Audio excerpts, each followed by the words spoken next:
Next is the history panel. If you've been using Scratch Live for a long time, you've probably been thinking, damn, if I could only print out my set. It was an awesome set, and I want to print it out. Or if you work for radio, you have to submit your track list. Yeah, your playlist. Otherwise, you have to write it all down and try to remember what you played, or write it down as you're playing it. Anyway, the new history window here, bam. It shows you all of your sessions. So every time you start Scratch Live, it creates a new session. You can go and name the sessions. These columns are, but you can name the session, so you can name it best set ever, worst set ever, you know, radio set. And then you can go through, you can select the session and then see all the tracks you played in the order you played them. You can select a bunch of options to see here. So you can select what deck it was on, how long you played it, and a bunch of different options for viewing it. This allows you to also export your list. So if you need to print out a list for a wedding or radio, you just select your session, then select your export format. There's 3 different ones. We have text, which is just standard text format. There's CSV, which is comma separated values, good for spreadsheets. So if you're a spreadsheet person, you can do that. M3U playlist allows you to export it as an M3U playlist, which you can use in iTunes. So you can export the playlist, load that playlist into iTunes, and then all your tracks will show up in the order that you played them in iTunes. They're not going to be mixed together, but you can burn it to a CD for a friend or whatever. And iTunes has a really cool feature for printing. So you can print it out using iTunes, and it's laid out really nice. You can also, let's say you're DJing with Scratch Live, but you happen to play a real record. You can insert a track. So you can press this, and then you can insert the record you played or the CD you played. That way you're just not limited to seeing what you played with Scratch Live. And you can also show your unplayed tracks. So if you want to see every single thing that you may have loaded to a virtual deck but not actually mixed, you can show them by clicking that. You can also turn all the played tracks that had turned green back to white. I won't do that because it's not my computer. Let's see. And that basically sums it up, I think, for the history of it. Yeah, is that good? Great. All right, last thing is the live feed. It's kind of hard to explain. What live feed does, and let me find the tracks for you by using the fancy search.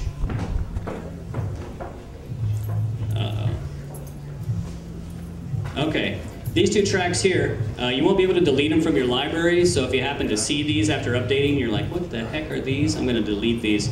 They won't delete, and they'll come back after you restart. So don't even bother. Anyway, what live feed does is you can load a live feed track to one of the virtual decks. What that does, and what it's doing right now, is it's feeding this mic input directly to a virtual deck. So what that allows you to do is real-time tweak the live feed. Feeding this mic input directly to a virtual deck. Yeah. So what that allows you to do is real-time tweak the live feed. Okay. Okay. So here it is. Okay. Okay. I'm not a scratcher. Here it is. Here it is. Here it is. What that allows you to do is if you have someone on a mic, you can scratch what they're doing on the fly without having to record it and then load it to a virtual deck. If you have someone that comes up with their iPod all excited about a track, you can just plug the iPod into one of the inputs on your mixer, like the aux input on the 57, and then you can feed that directly to a virtual deck. You can also get crazy with a radio, TV, whatever you want, Betamax. You can feed it here and then scratch it. You can control the pitch and get creative with it. On ScratchLive.net, we had a contest, a live feed contest, where a bunch of people submitted videos of them using live feed. So if you get a chance, check it out, ScratchLive.net. Any other questions? Does that loop roll only, does that only resume the track, or can you actually loop it and bring it back to the loop? If you use just the normal looping, are you talking about like engaging the loop and then having it end right when the loop ends? Right. Is that only, can you only have it where, like the sensor feature where it continues the track, or can you have it where when you do loop roll it actually brings the track back? Yeah, if you want to do just normal looping, you can do all that without doing a loop roll. So you can jump between the different loops without actually having the track. I think. So instead of holding Alt, instead of holding Control and Alt, you can just hit Alt and the number keys to toggle between the loop lengths. So then you can do a little 2-beat loop, and then you can turn the loop off when you're done. And it's just like a regular loop at that point. Any other, yeah? Can you analyze files with the box plugin? No. They, from the very beginning, they required the box to be disconnected.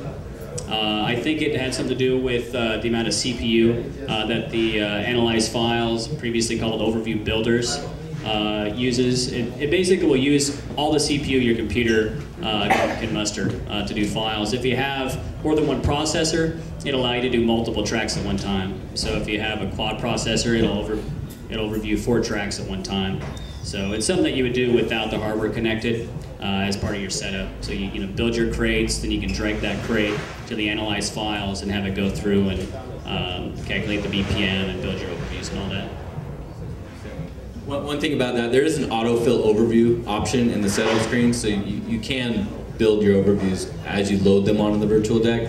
It's not really recommended because you could be dealing with corrupt files in your library and be playing and it'll crash potentially if there's corrupt files in your library. So you always want to build your overviews prior to playing. So. Yeah. The other benefit of analyzing files is that it normalizes gain, and everybody imports music from everywhere. So if you're importing or you're doing a vinyl rip or a CD rip, the gains are going to be different. You normalize the gain, so when you crossfade from one track to the other, you're not worried about gain writing on the mixer. So it does that for you too. Set your computer up, plug it in, analyze files at night, go to sleep, have a drink, something. Right. And the autofill overview option doesn't calculate the BPM.